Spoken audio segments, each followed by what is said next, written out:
大家好啊！各位網民一直關注嘅香港老戲骨頂爺家庭糾紛越鬧越大。最近李家鼎同豪仔李榮豪一家又有新消息啦。畫面見到鼎爺同豪仔喊到好淒涼，睇見都覺得好可惜同埋好孝心。事緣係鼎爺細仔豪仔係最近嘅一個節目入邊，第一次公開咗阿媽思明臨終前留低俾佢嘅遺言。當時思明病到好重，知道自己唔得噶啦。豪仔都估唔到咧，呢啲係阿媽留低最後嘅說話，交代咗3件重要嘅事。第一，要好好地繼續做好自己啲嘢，對事業定生活都要有交代。第二，要好好照顧老豆鼎爺，盡翻做人仔嘅本分。第三，已經成家立室啦，就要明白自己嘅責任已經同以前唔同啦。要好好對待老婆，做一個有擔當、負責任嘅男人，去撐起頭家。阿媽呢番語重心長嘅說話，已經成為咗豪仔嘅精神支柱。經歷過阿媽過身嘅沉痛打擊之後，豪仔冇選擇一蹶不振，而係用行動去證明繼續履行做人仔、做老公嘅責任。網民睇到呢單消息之後，都紛紛感慨豪仔終於肯打開心窗，將呢啲收埋喺心底嘅說話講出嚟。除此之外，近排都有傳媒報道指豪仔嘅現任老婆好體貼，成日陪住豪仔去開工拍戲。不過大家都有眼睇，豪仔近排身形發福咗好多。大家由細睇到大嘅 TVB 處境劇《愛回家》一路播緊，但就冇豪仔嘅份。由此可見，係電視圈或者做幕前工作，肥咗真係好輸蝕啦。直頭可以話會直接影響到佢嘅星途。跟住落嚟就講下令到班網民好嬲嘅大仔李榮漢。自從阿媽思明走咗之後，同老婆想盡辦法去霸佔阿媽啲身家。但實際搞起上嚟就遇到好大阻滯，如意算盤打唔響，因為係香港搞遺產，搞到一鑊泡，就借啲意話去印度修行，避走香港。但而家幾個月之後翻嚟，現實嘅問題都係要面對。接下嚟我哋會詳細拆解呢位大佬翻到香港，即刻要面臨記4件有實質法律約束力同埋手尾長嘅大單嘢。呢4件事唔係毫無根據嘅亂估，而係基於香港現行法律程序、警方常規查案手法嘅事實。第一單大嘢，佢會面臨香港警方嘅直接調查，涉嫌違反個人私隱條例嘅指控。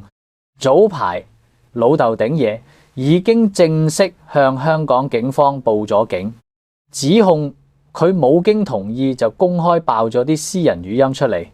係香港報警係一件好嚴肅嘅事，任何人向警方提供虛假資料或者報假案，都會觸犯浪費警力嘅刑事罪。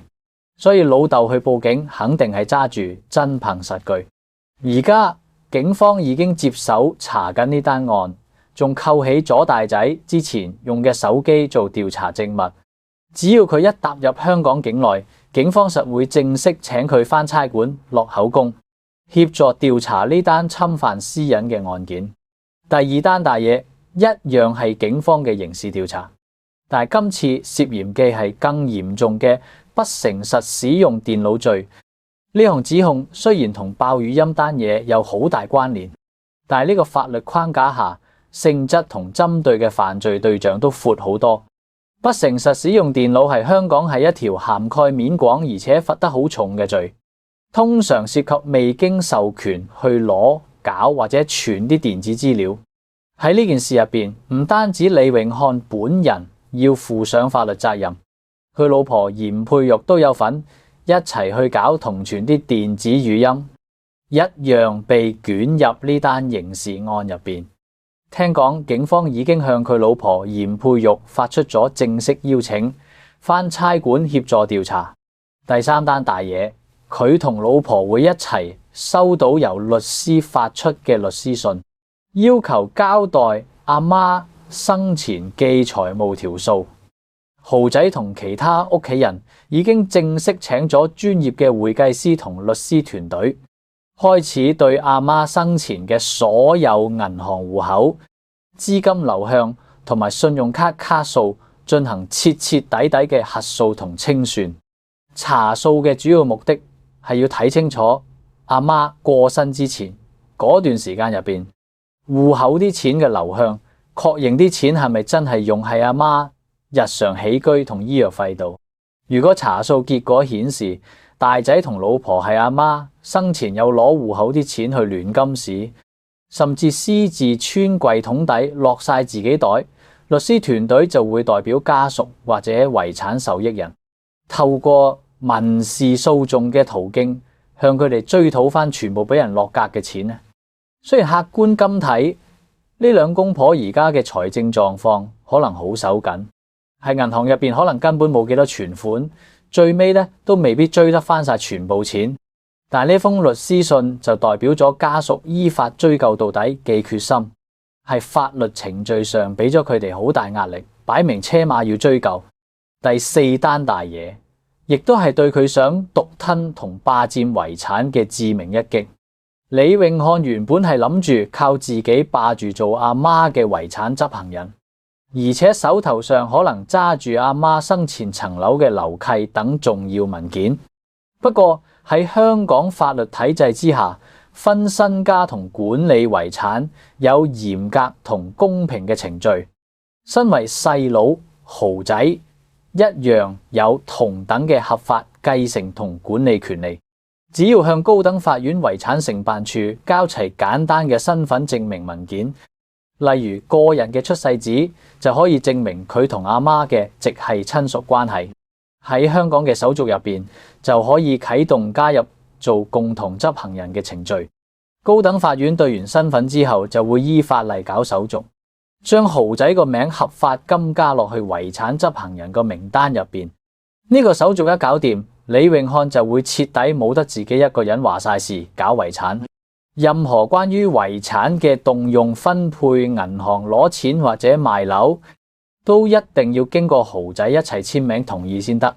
到時就算李永漢揸住份樓契等文件，嗰啲文件都只會變做毫無實際操作效力嘅廢紙。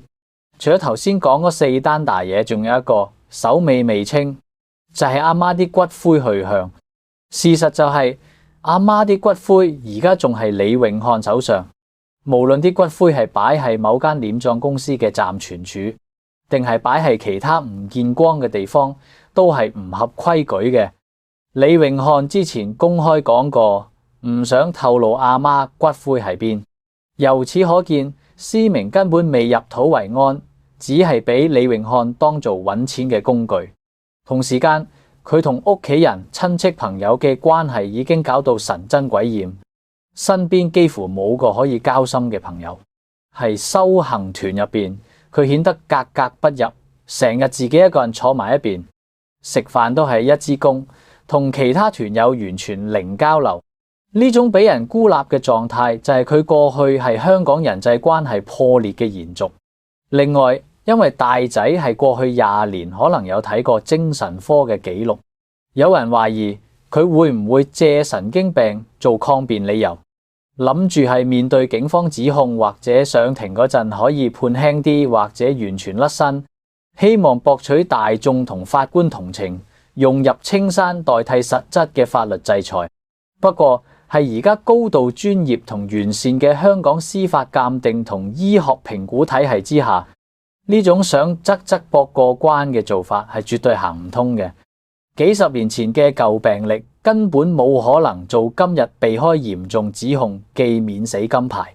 係呢場家變入邊最傷心嗰個肯定係老豆李家鼎。呢場風波差啲攞咗鼎爺條命，搞到佢一度冇晒精神，瘦咗成個圈。老豆而家最大嘅願望同生活重心就係調理好自己嘅身體。只要有充足嘅精神，先至有精力去撐同參與豪仔嘅事業。而家細仔正全力搞緊自己個 YouTube 頻道啦，個頻道搞得有聲有色，訂閱人數一直穩步上升，隨住影響力越嚟越大，可以帶嚟更和味同穩定嘅經濟收入。喺訪問入邊，豪仔話唔會放棄鼎爺，一定會幫老豆養老送終。對於阿哥李榮漢，已經完全唔抱任何希望，亦唔會安排鼎爺同阿哥見面，完全聽晒老豆話。大家都俾豪仔嘅真情流露感動咗，睇睇下自己都眼濕濕。網民讚思明雖然一生經歷咗唔少波折，但都教出個好仔。俗語又話無論點都好，阿媽永遠最掛住啲仔女。網民都話見到豪仔終於肯打開心窗，將阿媽遺言講出嚟，證明佢已經慢慢放低咗心頭大石，開始坦然面對未來嘅生活。豪仔而家半句怨言都冇，反而充滿一粒感恩嘅心。呢種成熟有承擔又識得感恩嘅表現，令大家睇到一個真正嘅孝子同正人君子。